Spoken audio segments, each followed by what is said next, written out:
જય યોગેશ્વર, જય માતાજી। કેમ છો બધા મજામાં?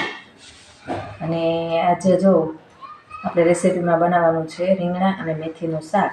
તો તેના માટે જો અહીંયા મેં 3 નંગ રીંગણા લીધા છે અને થોડી મેથી લીધી છે અને આપણું આ લસણ। તો રીંગણા અને મેથીને આપણે પહેલાં મેં સાફ તો કરી લીધા છે, તો આપણે તેમાં પાણીમાં સુધારી લઈએ। દાંડી સહિત મેં આજે રીંગણા સુધાર્યા છે। આપણે મેથી જાય સમાર લીધી અને અહીંયા આપણા રીંગણા પણ। તો ચાલો હવે આપણે શાકની તૈયારી શરૂ કરી દઈએ। લસણ આપણે ખાંડી લઈએ।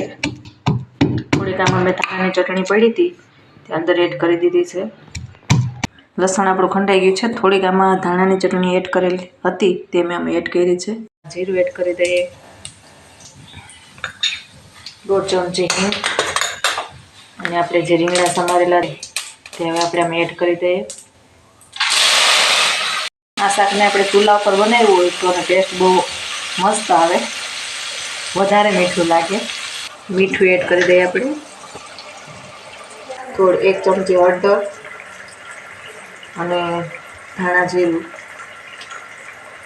ત્યારબાદ આપણે જે ડીશ ઢાંકી અને થોડી વાર ચડવા દેશું એટલે રીંગણા આપણે સરસ રીતે ચડી જશે।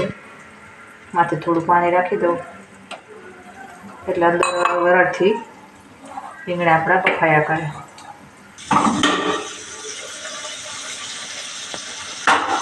જો રીંગણા આપણા સરસ ચડી ગયા છે।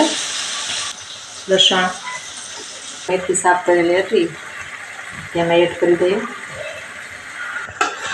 બધું મિક્સ કરી દઈએ। ત્યારબાદ ચટણીનો કલર સરસ આવે છે પણ આટલી તીખી નથી। બધું મિક્સ કરી લઈએ।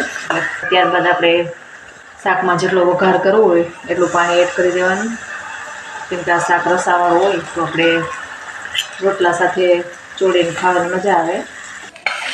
ગરમા ગરમ રોટલો, માખણ અને આ લીલા ધાણાની ચટણી, રીંગણા મેથીનું શાક, રોટલો, પછી કોબી ટમેટાનું સલાડ અને સ્વીટમાં કાલે બનાવ્યા હતા દૂધીના લાડુ અને આપણે આ ઠંડી ઠંડી છાશ।